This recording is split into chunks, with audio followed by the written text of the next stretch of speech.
Pagka-uwi ko galing sa school ni Matthew, kumain ako kaagad ng aking agahan at pagkatapos, pumunta na ako dito sa garden at mag-harvest ng mga malunggay.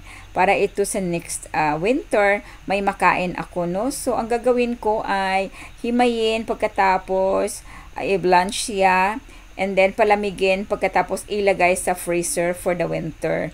So, kahit winter at wala na ang aking mga malunggay, ay makakain pa rin ako dahil mayroon akong naka-frozen. Ang ganda tingnan ng mga palwa ng malunggay, nakakatuwa talaga mag-harvest. Ang taba-taba ng aking mga malunggay, ayan, basang-basa ang Nanay Jenny. At pagkatapos, dadalhin ko na yan sa loob. Marami akong na-harvest at pagod na pagod ako dyan sa himay, ayan. Ako lang maghimay, so medyo matagal-tagal akong natapos talaga at medyo lahat na position ay ginagawa ako na kasi nga nakaupo lang tayo, nakayuko, so medyo masakit sa likod. Pero okay lang din, kayang-kaya ng nanay. So dito nga naghimay na ako ng malunggay, no, at basa ang malunggay dumidikit sa aking mga kamay. Ayan, so bilisan ni Nanay Jenny kasi busy talaga ako pagkatapos nito ay ako'y maglilinis. Pagkatapos, mag-isip na naman ako kung ano ang lulutuin ko para sa aking anak pag-uwi. Pagkatapos, hindi matapos-tapos, ay ako'y magluluto na naman ng hapunan. So, ito ngayon, maagang-maaga pa lang, no? So, very busy talaga ako everyday. No time to play, no time to play, ha? Wala, sige Nanay Jenny, bilisan mo yan. So, ganito talaga, kailangan magsipag kasi kung hindi ka magsipag, wala namang magbibigay sa atin at hindi rin tayo aasa na bibigyan tayo kasi tayong lahat ay may pangangailangan din. So, kailangan talaga sariling sikap, no, parang mabuhay. Ayan.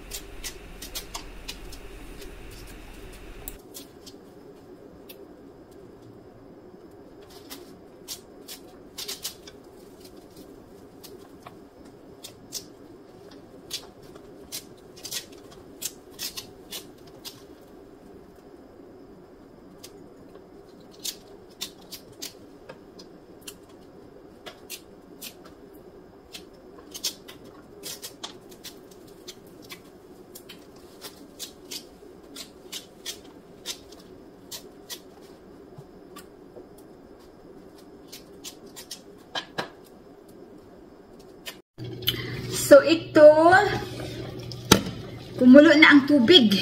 Ilagay na natin itong itong ating malunggay. Patayin ko na yung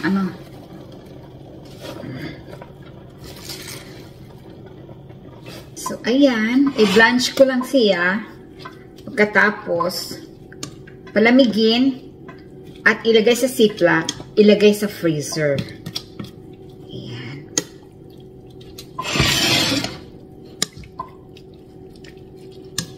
Hindi sa winter, makalibre na tayo ng pagkain. Kahit wala na akong puno ng malunggay, dahil mamamatay na siya, nang dahil nga winter na, hindi na mabuhay sa lamig, makakain pa rin ako ng malunggay. Magulay ako ng malunggay sa gata, no? Mayroon tayong sitaw at saka, ayan, malunggay, kalabasa. So, ngayon kumulo na siya, ilagay ko ito, meron tayo ditong sibuyas at saka atsal or bell pepper, onion leaves, and ginger or luya. Ayan. At ilagay ko na rin itong kalabasa. Ilagay ko na rin itong sitaw. Super dali lang. So ngayon, ilalagay ko ang aking gata. Ayan.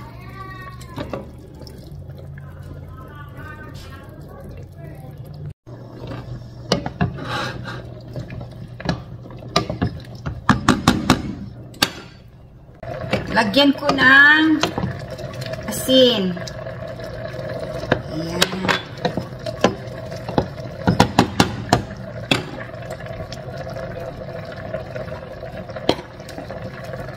Lagyan ko rin ng paminta para medyo maanghang ng konti.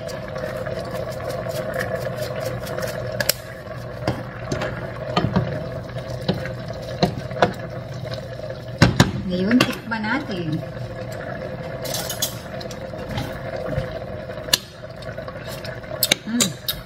Kulang pa ng asin.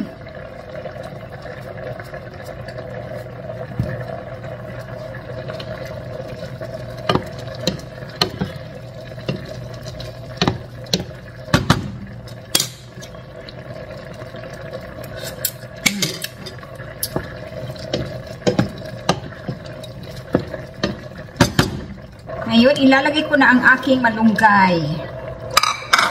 Takpan muna natin.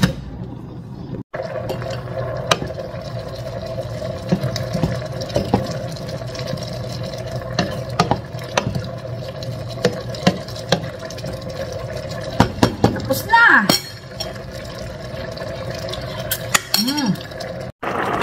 So, ito na yung ano natin, yung ginataan nating lauoy, no? Ayan, kalabasa, sitaw at malunggay. Ayan. Mga nanay, kain tayo. Ang ulam natin ay tuyo. Meron tayong kalamunggay, sitaw at saka kalabasa, ginataan ko, no? So, meron pa ako nito mga kananay, pero ewan ko, parang later on na lang ata yan. Hindi ko na lang siya ininit. This is my breakfast, no? And then, yeah, ginataan. Kamunggay, masarap ito mga nanay. Kain tayo. Kain tayo mga kananay. Food is life. Mayroon ako nakitang video ba? Kasi parati yan siya dumadaan sa newsfeed ko.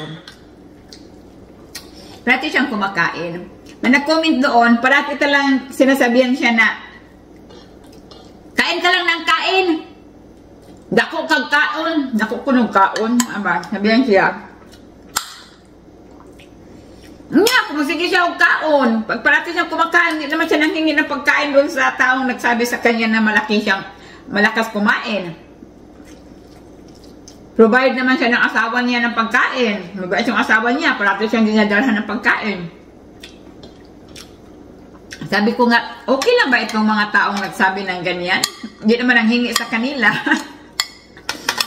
Dito sa Amerika, mga kananay, pag ano lang talaga, pag masipag ka, lahat na gusto mong kainin, makakain mo basta mabili lang dito.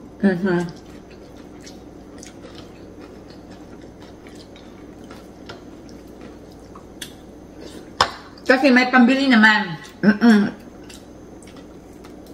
Kaya makain ang gustong kainin. At ano, basta nandyan lang. Kaya ako, ang kamunggay, bihira lang yan dito. At saka kung mayroon mala sa Asian store, hindi alam kung saan ang galing yan. Kaya nagtanim ako, dumiskarte ako. Para makakain ako, kasi di ako makabili ng ganyan. Bihira man yan dito, talagang bihirang-bihira. O, di ba? Mindset ba? Sa mga karne, any kind of meat, dyan man, sa tindahan. Nabili lang. Kaya tanim ako na ano wala sa akin. Kaya makakain. Hindi ko alam itong mga tao na normal ba yan sila na magsabi na dakas mong kumain, ganyan-ganyan. Tapos, madakog kaon, ganyan, madakog kaon. Madang, big deal ba niya? Kung dako kaon, nangayo ba sa ila? Wala man.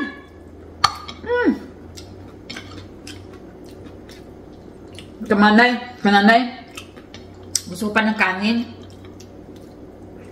Nakakaganang kumain. Ginaataan kasi tuyo part niya talaga.